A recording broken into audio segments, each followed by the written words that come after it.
Alpha King never smiled until the clumsy Omega tripped into his arms at the royal ball. The grand hall of Castle Arendor shimmered with gold and silver, the glow of hundreds of lanterns reflecting off polished marble floors. Crystal chandeliers hung like frozen stars, their light dancing across the faces of nobles and courtiers, all dressed in silk and velvet, their whispers weaving through the air like soft music. Tonight was the royal ball, the highlight of the season, where alliances were formed, deals made, and the heart of the kingdom revealed itself in whispers and laughter. At the center of it all stood King Valerius, the Alpha King, whose reputation for strength and control was only rivaled by the coldness of his gaze. He wore a robe of midnight blue trimmed with silver, a crown resting lightly upon his head, and eyes that could pierce through a crowd like sharpened blades. No one remembered seeing him smile. Story said that he had once been a young prince full of warmth and laughter, but some curse, or perhaps a lifetime of battles, had frozen his heart. The people admired him, feared him, and obeyed him, but they never loved him. Across the room, Lysandra adjusted her simple lavender gown for what felt like the 100th time. She was an Omega from a distant province, invited to the royal ball as part of her family's tenuous position at court. Her hair fell in loose waves, her hands trembled slightly as she tried to keep her balance on the unfamiliar marble floors, and her mind raced with nervous excitement. She had never imagined she would attend such a dazzling event, let alone meet the king himself. Lysandra's eyes darted across the ballroom. She marveled at the dancers gliding gracefully across the floor, the musicians in the corner playing soft, enchanting melodies, and the noble guests bowing and curtsying as if they were part of a living painting. But amid all the beauty she felt a tiny, gnawing worry. One wrong step, one miscalculated move, and she could embarrass herself in front of the entire kingdom. As if fate had heard her anxious thoughts, it happened. Her heel caught the edge of the polished floor, and her foot slipped. For a moment, time seemed to stretch as she flailed, arms windmilling, eyes wide with panic. And then, like a shadow descending from above, strong hands caught her mid-fall. Valerius held her close, steadying her in his arms.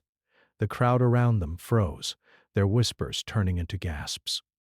Lysandra's face was flushed, her heart pounding wildly, not just from the fall but from the closeness of the man who held her. He was taller than she imagined, broader, with an aura of strength that seemed to pull the air around him taut. His eyes met hers, gray, sharp, yet with something unspoken lurking beneath. I'm sorry," Lysandra stammered, her voice barely audible over the sudden hush. She could feel the warmth of his chest under her hands, his presence radiating a strange comfort that clashed with the fear she had of him. Valerius said nothing at first. He simply held her, his expression unreadable. The ballroom seemed to shrink around them, the music fading into a soft, distant hum. Then, ever so slightly, the corner of his mouth lifted, barely a twitch, but enough to be noticed by the sharpest of observers. A fleeting hint of a smile. The crowd gasped. Never had anyone seen the Alpha King show any trace of amusement or warmth. Whispers spread like wildfire.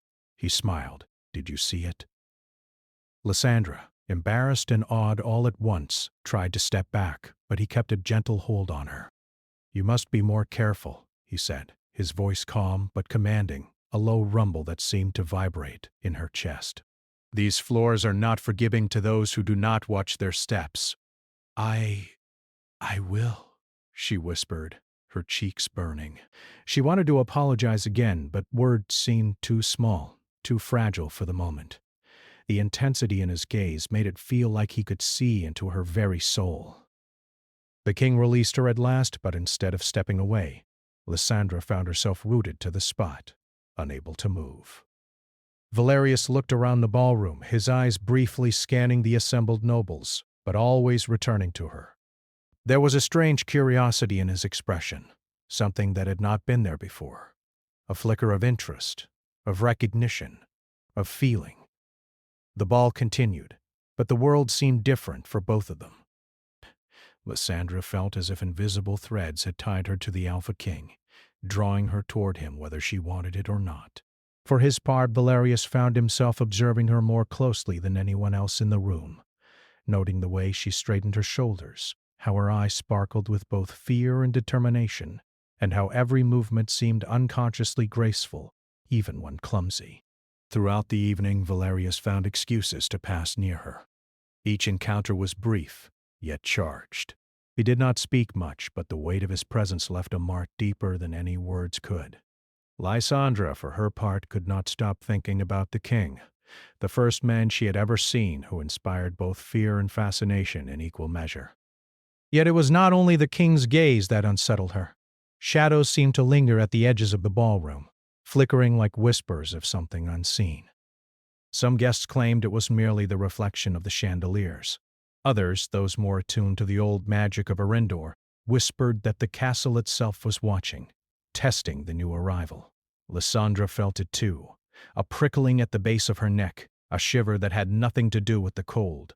Something ancient stirred in the air, as if the fall that brought her to the king's arms had awakened a dormant power. At one point, she found herself alone near a balcony, gazing out at the moonlit gardens below.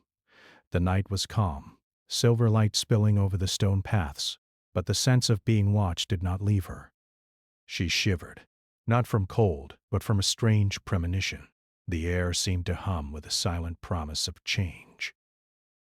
"Do you enjoy the ball, Omega?" Valerius's voice broke the silence, soft yet filled with authority. She turned to see him standing there, silent as a shadow, his eyes fixed on her. I do," she admitted, her voice barely above a whisper. "It's beautiful." He stepped closer, the weight of his presence pressing on her senses. "And yet you fear it."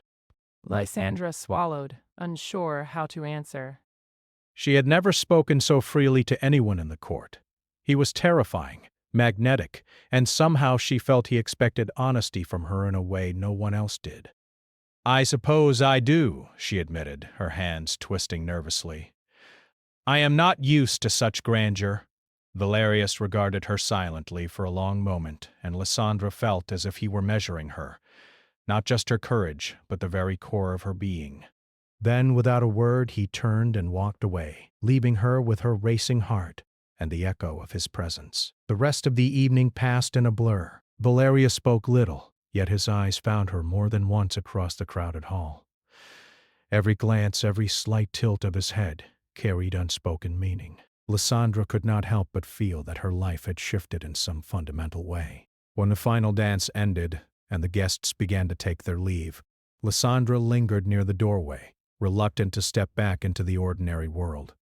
She had barely begun to understand the strange pull she felt toward the Alpha King, yet it had already unsettled her in ways she could not name. And Valerius, the king who had never smiled, who had ruled with an iron hand and a cold heart, had shown her the smallest, most fleeting sign of warmth. That tiny, trembling hint of a smile haunted her thoughts as she left the grand hall, her steps quick and light, yet her heart heavy with anticipation. Outside, the night wind whispered through the towers of the castle, carrying a faint, unplaceable sound, like a voice, distant and fleeting. Lysandra shivered, wrapping her cloak tightly around her. Something had been awakened tonight, something old, something powerful, something that had noticed her arrival. And somewhere deep in the shadows, Valerius's mind was no less restless, turning over the strange, new, and inexplicable feeling that the clumsy Omega had stirred in him. Neither of them knew it yet, but the fall that brought Lysandra into the arms of the Alpha King was only the beginning. A chain of events had been set into motion that neither the King nor the Omega could yet understand. The ball had ended, but a story far larger, darker, and more profound had just begun to unfold. And in the stillness of the night, a single thought pressed upon them both. Unspoken, but undeniable. This meeting was not by chance. Something had brought them together, and it would not let them go.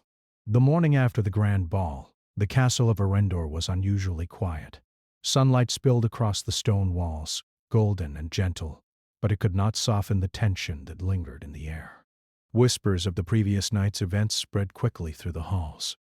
Nobles speculated about the strange moment when King Valerius had, however briefly, shown a smile. No one remembered seeing the Alpha King express even a flicker of warmth, and some wondered if it had been a trick of the eye, a trick of the light. Lysandra, for her part, could hardly sleep that night. Her dreams were vivid, strange, and unsettling. She dreamed of shadows moving across the marble halls, of silver eyes watching her from dark corners, and of Valerius, standing silent and imposing, yet reaching for her with a tenderness she could not name. When she awoke, her cheeks were warm, her heart still pounding, as though the dream had not ended at all. Meanwhile, in the highest tower of the castle, Valerius sat in his private study. The walls were lined with books of history, law, and magic, but his eyes lingered on a single painting. A long-forgotten queen, her expression kind, her hands outstretched in a gesture of comfort. It had been decades since anyone had stood near him, let alone stirred something inside him. And yet, he could not forget the Omega who had fallen into his arms. The king was a man of control, a master of discipline, yet he felt an unfamiliar tension twisting inside him. He did not understand it, and that made it dangerous. Lysandra's presence had awakened something he had long believed lost: curiosity, fascination, and perhaps a desire for connection. By midday, Lysandra received a summons to the royal chambers. Her heart raced as she climbed the marble stairs, unsure whether it was courtesy, punishment, or a test. When she arrived, Valerius was waiting, standing near the large window that looked out over the courtyard. Sunlight framed him, making his silver-trimmed robe shimmer, but it did nothing to soften the intensity in his gaze. "You are here," he said simply. His voice was calm, yet it carried weight that made her feel both nervous and protected. I came as you asked, Your Majesty," she replied, bowing slightly. The words felt awkward on her tongue. The formality of the court was something she was still learning to navigate. Valerius did not smile. "Not yet," but he gestured toward a chair near the window. "Sit. We need to speak." She obeyed, her knees brushing the edge of the velvet cushion. For a moment the room was silent, except for the faint rustle of leaves outside and the quiet ticking of an old clock. Lysandra felt as though she had entered a space outside of time itself, one in which every glance, every pause carried meaning beyond words. "I must ask you something," Valerius began. "Do you understand what it means to be in my presence?" To stand here, in the castle, under the gaze of the king? I think I do," Lysandra answered carefully. "It means respect and caution. That my words and actions matter." He regarded her for a long moment, studying her expression. "It also means danger," he added. "Not from me, but from the world around you. This castle holds more than stone walls and gold. It holds shadows, old, restless, and powerful. And something in you has drawn their attention." Lysandra's eyes widened. "My attention?" "I do not understand. The moment you fell into my arms," he said slowly, "something in the balance of this place shifted. I do not yet know why, but the castle feels it. And so do I." A chill ran down her spine. The ball had seemed so simple, so magical, but now she understood it had been something more, something alive. "Then, am I in danger?" she whispered. Valerius stepped closer, the light catching the sharp lines of his face. "Doctor!" "Perhaps. But danger is not always something to fear. It is a test. And tests reveal truth." The word lingered in the air. Lysandra felt it press against her chest, heavier than any jewel, more powerful than any gown she had worn. Somehow she knew she would be changed by whatever lay ahead. The days that followed were strange and uneasy. Lysandra found herself summoned to the king's presence more than once, each meeting brief, but charged with tension. They spoke of court affairs, of matters both trivial and grave, yet always there was the unspoken, a pull between them that neither dared to name. And then came the first shadow. It happened in the moonlit gardens, far from the eyes of the court. Lysandra had wandered there, seeking calm, when a figure appeared from the darkness. It was the ghostly image of the late Alpha Queen, her hair like silver fire, her eyes deep pools of sorrow. She spoke only to Lysandra, her voice soft as wind through autumn leaves. "You do not know what you have awakened," the apparition said. "He cannot love without breaking. And yet you have fallen into his world, whether by accident or fate. Beware, child, for the path you walk is not gentle." Lysandra froze. The word struck her in the heart, a warning she could not ignore. She wanted to flee, yet some invisible force kept her rooted, her eyes locked on the shimmering figure. "Why me?" she asked, her voice trembling. "I am no one important. I am just." "Just an Omega," the spirit said, finishing her thought. "But sometimes it is the smallest among us who carry the heaviest power. You must choose carefully. He will test you, and the shadows will watch." Before Lysandra could reply, the figure vanished, dissolving into the night as though it had never been there. The garden was still, the only sound the rustle of leaves in the gentle breeze. Her mind raced. Had it been a dream? A trick of moonlight, or something far older, more real than she could understand? The next morning Valerius summoned her again. This time, he did not speak immediately. He observed her with the same intensity he had shown at the ball, yet there was a subtle difference. Curiosity softened the sharpness in his eyes. Concern, perhaps. "You look troubled," he said, his voice low. "Tell me what weighs on your mind." Lysandra hesitated. Should she tell him of the vision? Or would he dismiss it as fantasy? Finally, she chose honesty. I saw someone in the gardens. A woman, but not alive. She spoke to me, warning me. I do not know who she was, or why she came to me. Valerius's expression did not change, but a shadow passed across his face. He stepped closer, lowering his voice. "You have seen the remnants of the curse that has bound my heart. That queen, she is tied to it. And now it stirs again, because of you." But I did nothing!" How could I? Lysandra's words faltered. The thought of being responsible for stirring ancient power terrified her. "You are not to blame," Valerius said firmly, though the tension in his jaw betrayed the depth of his concern. "But your presence has meaning, and in this castle, meaning is never accidental. You are bound to me now, in ways that neither of us fully understand. Perhaps that is the nature of destiny." The word destiny rang like a bell in the quiet room. Lysandra could feel it vibrating through her chest, through her very bones. Something larger than both of them was at play, a force beyond court politics, beyond noble whispers, beyond even life and death. In the days that followed, Lysandra noticed subtle changes in the castle. Shadows moved differently, lingering just beyond sight. Courtiers gave her sidelong glances, some of respect, some of fear. And Valerius became both a guide and a mystery, his presence a constant weight she could neither resist nor ignore. One evening, while practicing her curtsies in a private chamber, Lysandra stumbled again. This time, her hands caught the edge of a table, and she heard the familiar quiet footsteps behind her. Valerius appeared, as though drawn by her fall, and steadied her once more. "You do not need to fear your own steps," he said softly. "Fear is for what you cannot control, but even a fall can lead to something unexpected." Her cheeks warmed as she met his gaze. There was truth in his words, yet an unspoken warning lingered behind them. She had fallen into his arms once before. Now, metaphorically, she had fallen into his world, and she was only beginning to understand how dangerous and beautiful that world could be. The castle had changed, the king had noticed, and the shadows. The shadows were waiting. As the night stretched on, Lysandra and Valerius stood near the window, gazing out at the moonlit courtyard.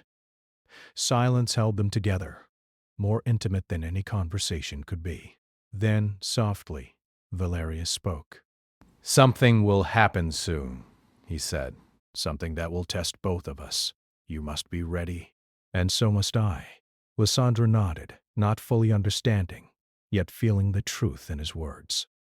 She could sense the threads of fate weaving tighter, binding her and the Alpha King together in ways she had never imagined. And in the quiet of that moonlit chamber, a single thought pressed upon them both, unspoken but undeniable. The night of the ball had been only the beginning. What came next would demand courage, trust, and perhaps love. Somewhere in the castle, in a shadowed corridor, something stirred, a silent, watching presence, aware that a new chapter had begun. The curse was not defeated. It was only awakening.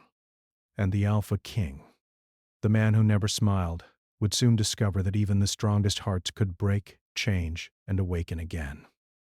The castle of Arendor was never silent, yet tonight it felt almost alive. Every torch flickered as though carrying secret messages, every shadow moved with purpose, and every whisper seemed to carry weight beyond the walls. The royal ball had long passed, but the consequences of Lysandra's arrival were unfolding now, quietly, dangerously. Lysandra wandered through the hallways, her footsteps light, yet her heart heavy. She could feel it. The eyes of the castle on her, unseen yet undeniable. Each corner held a mystery. Each corridor seemed to whisper warnings. And through it all, the thought of Valerius haunted her. He was no longer merely the distant, untouchable king. He had become a presence she could not escape, a force both frightening and magnetic.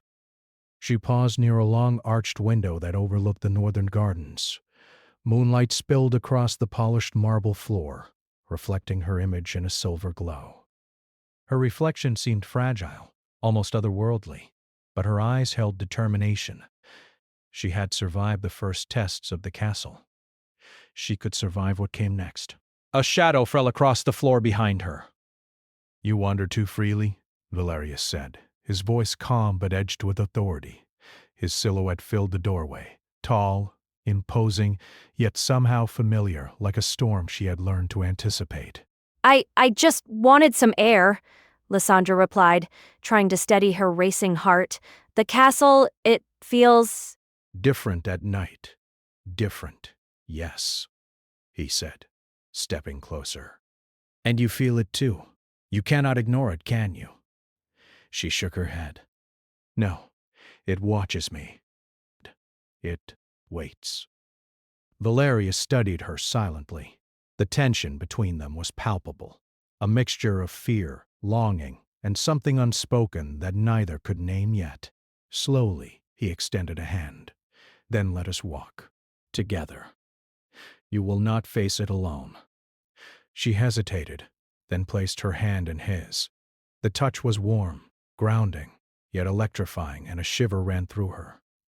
Together they moved down the hall, side by side, shadows stretching and twisting with their steps. In the gardens below, the wind whispered through the leaves.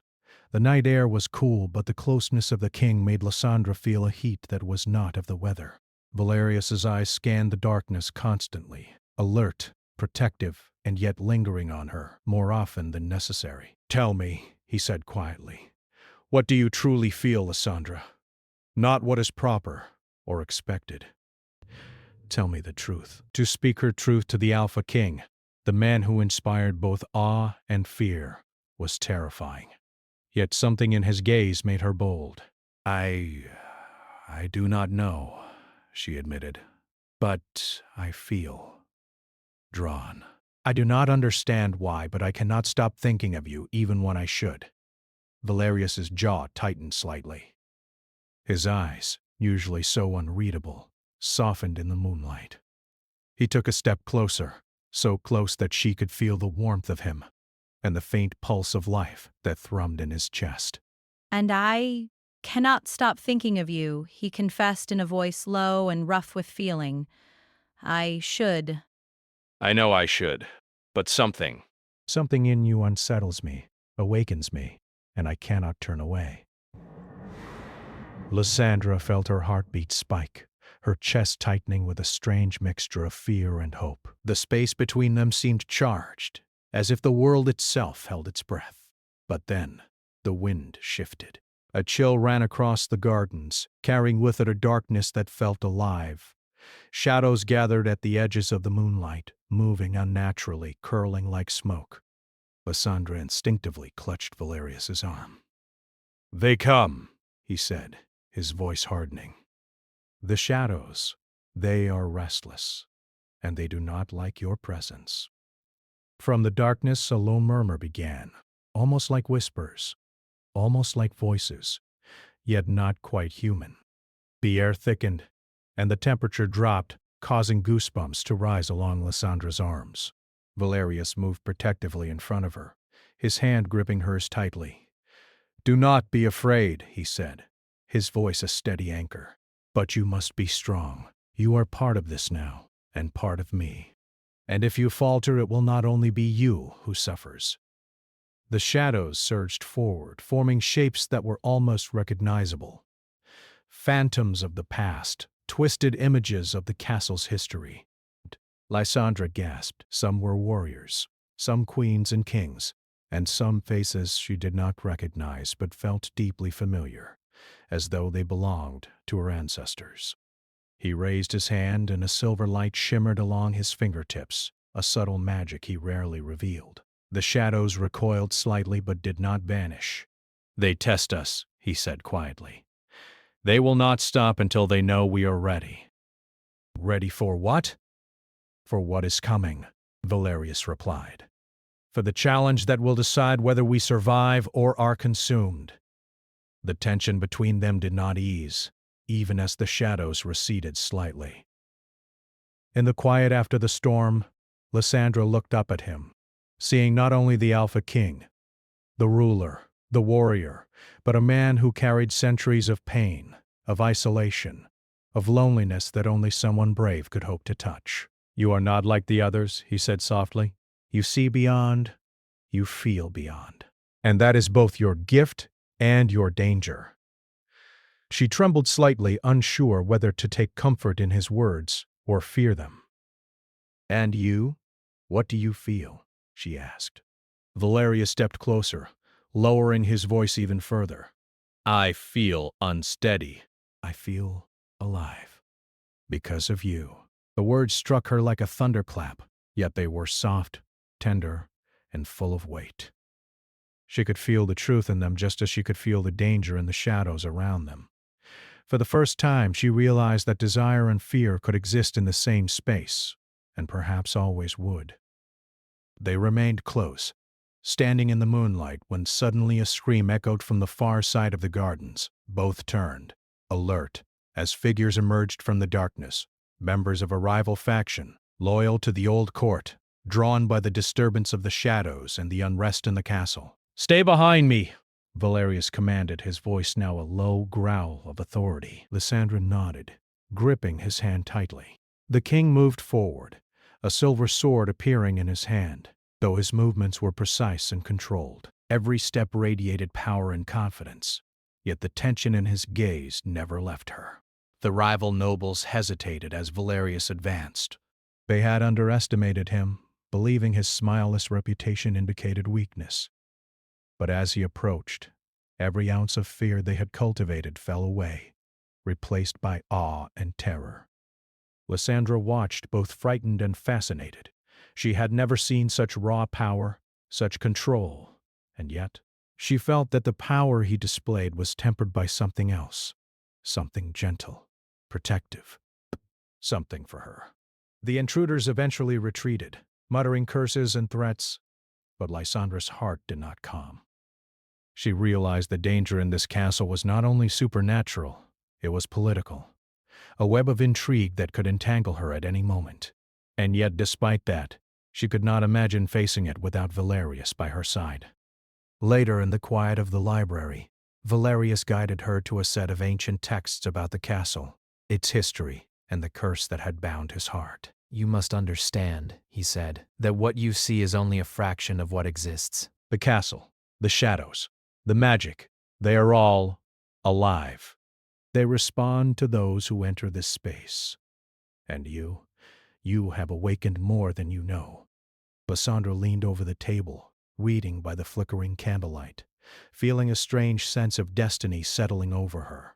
The words spoke of trials, of guardians, of tests that required courage, wit, and heart. She realized that her connection to the king was not merely coincidence. She had a role, a purpose, and whether she wanted it or not, it was entwined with him. Valerius observed her silently. His gaze was not just protective, it was deep, intimate, and full of longing. Do you understand what this means? He asked softly. I think I do, she said quietly. It means we face it together. He nodded, a rare softness touching his features.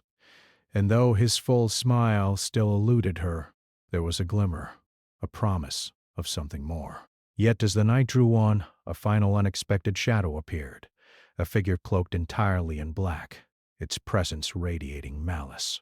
Lysandra felt her heart clench. Valerius stepped in front of her, sword ready, and whispered, "This is only the beginning. Prepare yourself, for the next trial will come sooner than you expect." And as the figure's eyes glowed faintly in the dark, the castle seemed to hold its breath, waiting for the confrontation that would test both the Alpha King and the clumsy Omega he had saved. The castle of Arindor had never felt colder. Shadows moved like living things along the walls, stretching long and twisting with a life of their own. The torches flickered violently as though they were struggling to hold back some darkness creeping from the corners. Somewhere deep in the corridors a soft whisper echoed, an unnatural voice that promised tests, trials, and consequences beyond imagining. Lysandra's heart pounded as she crept along the winding hallways. Her cloak was wrapped tightly around her, but it did little to shield her from the fear that pulsed through her. Tonight, she had promised herself she would find Valerius, no matter what awaited her. The Alpha King had vanished into shadow during the last attack, leaving her alone and terrified. But she refused to let despair win. She had seen his strength, felt his presence, and even though the darkness had tried to pull him away, she knew he needed her as much as she needed him. The castle itself seemed alive tonight, every stone vibrating with magic.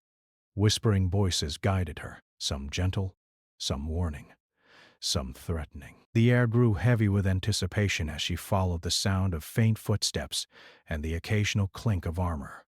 Finally, she reached the great hall, where the shadows gathered thickest. There, standing in the center, was Valerius, but he was not fully himself. His figure shimmered, as if pulled between this world and another. His face was tense, his silver eyes glowing faintly, reflecting the strange light of the phantoms that swirled around him. "Valerius!" Lysandra cried, stepping forward. He turned slowly, his expression a mix of relief and anguish. "Lysandra, you should not have come. I could not stay away," she said firmly. "Not when you are in danger. Not when the shadows have you." The Alpha King's gaze softened for a brief, heart-stopping moment. "You are brave and foolish," he said, though his voice carried warmth that made her chest ache. "The curse, it will not forgive either of us easily." The shadows reacted to her presence, shifting, twisting, and hissing like living serpents. They pressed closer, their forms sharp and threatening, and the hall grew colder still. Lysandra's fingers brushed against Valerius's arm, grounding herself in his strength. "You are not alone," she whispered. "I am with you." Valerius's jaw clenched, and then slowly he extended his hand. "Then take my hand, and do not let go. This may demand everything we have." Without hesitation, she took it. The moment their hands touched, a surge of energy rippled through them both, and the shadows recoiled slightly, as if sensing their unity.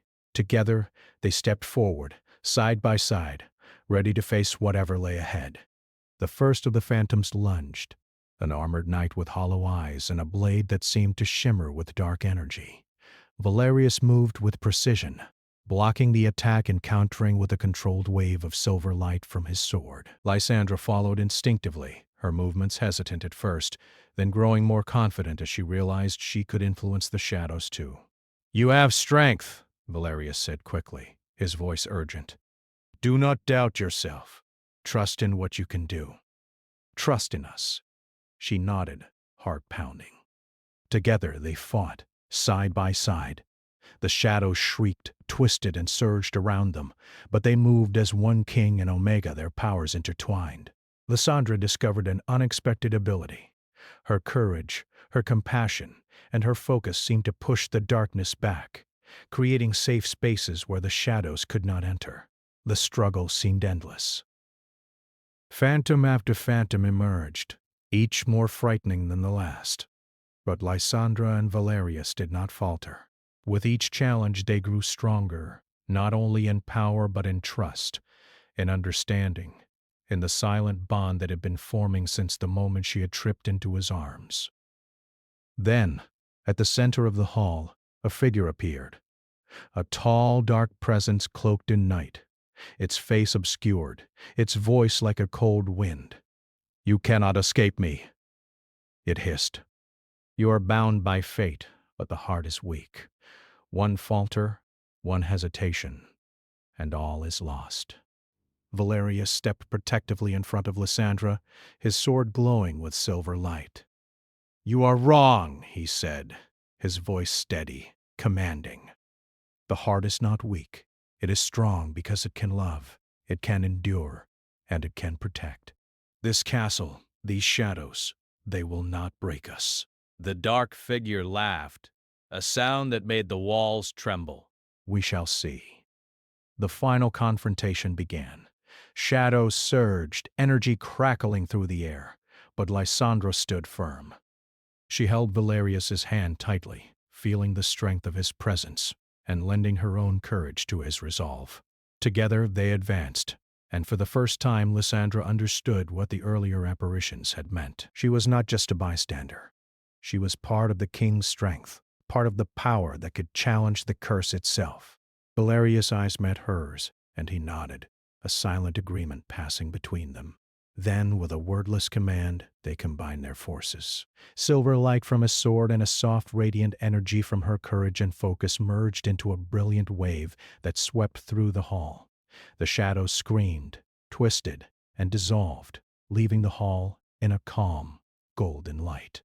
The dark figure shrieked one last time before vanishing entirely.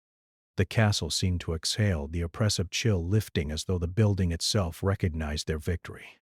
Lysandra collapsed into Valerius's arms, exhausted but safe.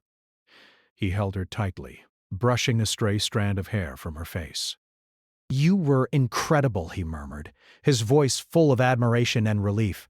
"I could not have done this without you." She looked up at him, her heart still racing. "We did it together." For a long moment they simply held each other, the silence filled with unspoken words, relief, and something deeper. Valerius's expression softened completely, and for the first time a full, genuine smile curved his lips. The Alpha King, who had never smiled, was smiling at her. "You made me feel again," he said quietly. "Something I thought was lost forever." Tears pricked Lysandra's eyes. "And you made me brave," she whispered. "I was scared. But with you, I felt safe." The castle around them seemed to hum with approval, as though the very stones acknowledged the bond that had formed. Shadows no longer lingered at the edges of the hall. The curse that had haunted Valerius for so long had not vanished entirely, but it had been weakened, tempered by courage, trust, and love. As dawn approached, golden light spilled into the hall, and Lysandra and Valerius stepped outside onto the castle balcony. The gardens below were bathed in a soft glow, and the world felt renewed, peaceful for the first time in decades. Valerius turned to her, his eyes soft and warm. "The castle, the shadows, they may still test us," he said, "but as long as we face them together, nothing can truly harm us." Lysandra smiled, a mixture of relief and joy lighting her features. "Then we face it together," she echoed. He took her hand, holding it gently but firmly. "Yes, together." And in that moment the Alpha King of Berindor, who had never smiled, who had lived centuries of solitude and pain, finally allowed himself to feel the depth of life again, The clumsy Omega, who had stumbled into his arms by accident, had become his anchor, his strength, and the key to a new beginning. Yet, even as the first birds sang in the distance and the castle walls glimmered in the morning light, a quiet thought lingered in their minds, an unspoken promise that the trials had not ended. Life would still bring challenges, darkness would still appear, but together they were unstoppable. Love, trust, and courage had won the night. And as the sun rose fully over Arendor, casting light across towers, gardens, and stone halls, Lysandra and Valeria stood side by side, ready to face whatever came next, not as king and Omega, nor as ruler and subject, but as partners, as equals, and as hearts awakened to each other's strength. The story of the Alpha King who never smiled had changed forever, and the clumsy Omega who had tripped into his arms at the royal ball had changed the course of the kingdom itself. For in the end it was not the crown, nor the curse, nor even the shadows that held the greatest power. It was love, courage, and the willingness to face the darkness together.